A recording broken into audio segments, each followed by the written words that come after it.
is a sound that touches the deepest part of the human soul, doesn't it? I mean, every one of 8 billion people on the planet have that moment in common. This is Dick Foth with Stories from the Road. I've heard that sound, the cry of a newborn, scores of times in my life, 4 times from our own newborns. And by definition, that cry is described as vociferous, shrill, piercing. The infant is signaling that a new and separate life has begun. Separated from the body of the mother, cries for care and support, protection, all those things. Well, think about it. It's been a 9-month journey from conception, starting with cell division, getting to that place a few months in where the child hears the mother's heartbeat and then the mother's voice, but it's constant separation and multiplication of cells that create bones and muscle and tissue and blood vessels and brain cells and organs and eyes and ears and mouth and nose and fingers and toes, and it goes on and on and on. I mean, unbelievable, I think, is too tame a word to describe the miracle of birth. And when you hear that cry, in some places you also hear this.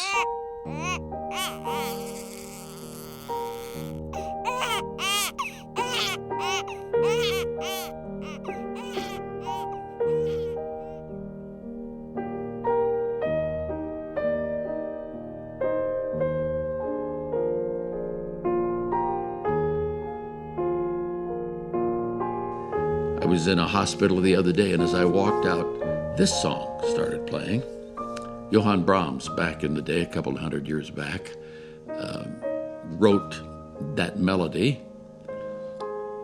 I think in German it means Guten Abend, Guten Nacht, good evening and good night, and it's come to be known as Brahms' lullaby, and hospitals across this country, many hospitals, play that when a child is born.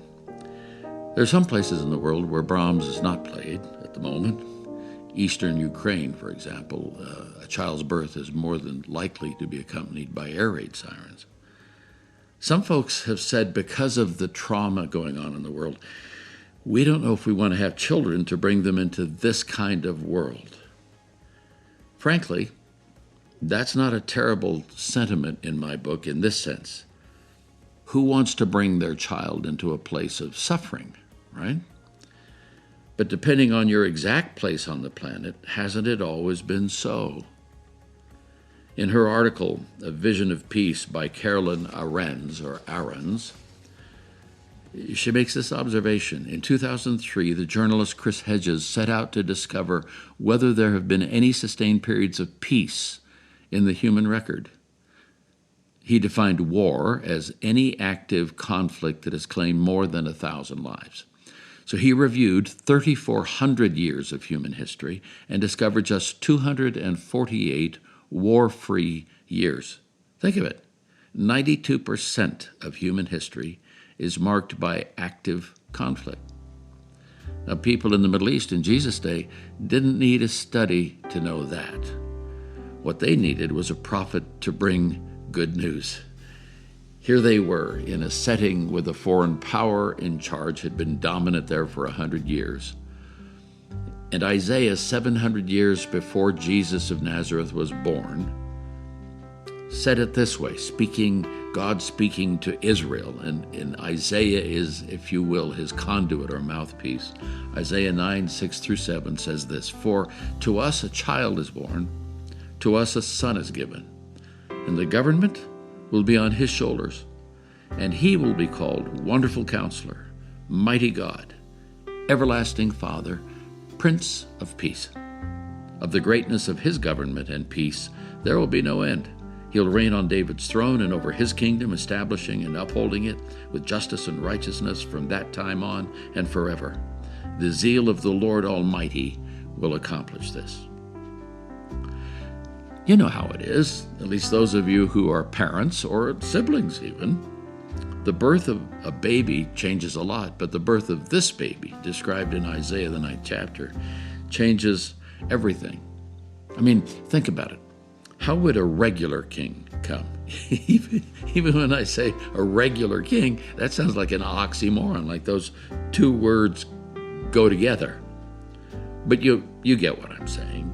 Not someone like me who is just, I'm a commoner. I'm not in the royal line. My people have not had that kind of history. But I admit, not in my wildest dreams could I have come up with this idea.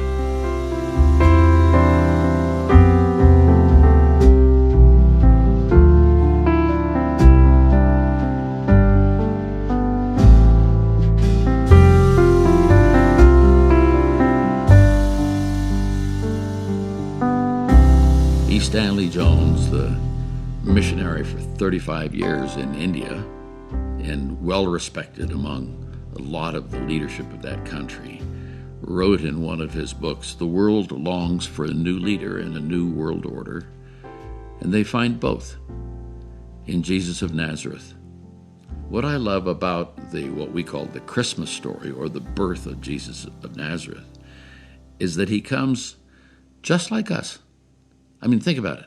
The creator king of the universe identifies with our first trauma. Here we are in that watery womb world, comfortable, and all of a sudden there's pressure. And within, I don't know, sometimes it's moments, sometimes it's hours, we find ourselves out in the world of the giants with bright lights, talking funny languages, right? The creator king of the universe makes himself totally vulnerable. The writer Luke records in the second chapter of his narrative about Jesus of Nazareth. In those days, Caesar Augustus issued a decree that a census should be taken of the entire Roman world. This was the first census that took place while Quirinius was governor of Syria.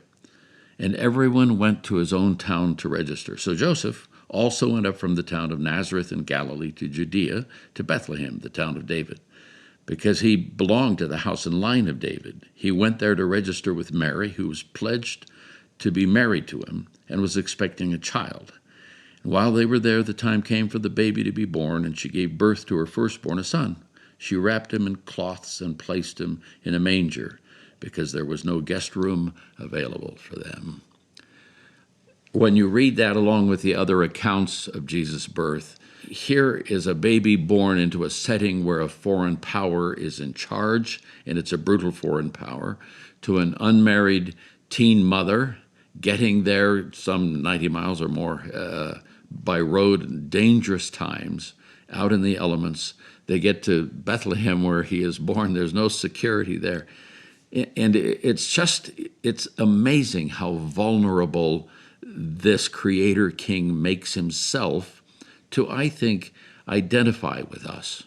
I mean, I can't talk about that. I can't talk about a child being born without remembering being a dad of 4 young children. Now they're all adult. They have children, some grandchildren of their own. But it was years ago when the 4 children were small, and Ruth and I lived in Urbana, Illinois. And I came home that day from work, and it was back in the day of 3-piece suits. Some of you, if you're older, would remember polyester suits, Swedish knit polyester suits. Okay in the winter, but they kill you in the summer. And I came in and I tossed my briefcase over on the couch and sort of fell face down on the front room floor, because even though I was in my early 30s, I'd been working hard and I was tired. Well, if you do that with teenage children, and you know this, you do that with teenage kids, you know, the young man walks into the kitchen and says, "Hey, Mom, Dad's sort of weirded out. Maybe you need to check him out or call somebody or something." But if you have little children and you fall face down on the front room floor, sir, what happens? Well, they pile on you because the giant has laid down. I'm 6 feet tall. That's about 2.5 times taller than a preschooler. And when you lay down, they just jump on you, and they're sitting on your head, and they're checking your pockets. And so we started roughhousing, as we said back in the day, and we played games. And, of course, that's what is happening at Bethlehem, is that God, the giant, lies down so I can touch him. Vertical power goes horizontal, so I have access. I don't need to be afraid. The thought that I had about this years ago that I continue to really relish is that he starts with my person. He doesn't start with my issues. He says, let me show you what a perfect person looks like. And when I identify with him, as he's reached out to identify with me, then over time, as I follow him, he takes me to a place where he confronts my issues. If you start with a person's issues, you rarely get to the person. But if you start with my person, over time, we can deal with my issues. So, what comes with this baby? Well, his name is Yeshua, Jesus, the one who delivers, but it's also Emmanuel, God with us. You get the promise of glory, of joy, of justice, of hope, and peace. He is called the Prince of Peace. What a fascinating title. I don't know anywhere in our world who doesn't, in their deepest heart of hearts, desire peace, not just for themselves, but for those around them, for families, for their culture. Beth Stovall, who is an author, writer, in a work put out by Christianity Today called The Promised One, it's Advent readings, says this about peace. Isaiah and Matthew knew what it means that Jesus is the Prince of Peace.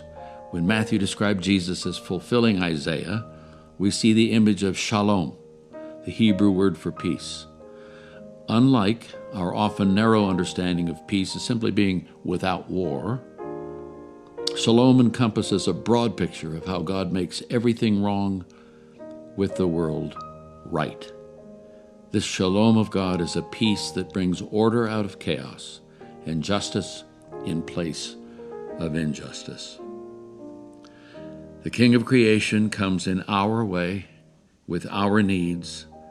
There is a time to be born, a time to suffer, a time to die. And in the cry of that baby on that Middle Eastern night, he brought eternity into time. Our world could and would never be the same. In centuries to follow, this season, what we're in now, when we celebrate that one-of-a-kind birth, would be called Advent, the coming. Hint, it was the first of two. Apparently there's another one down the road. But that's it for this podcast. Think of it.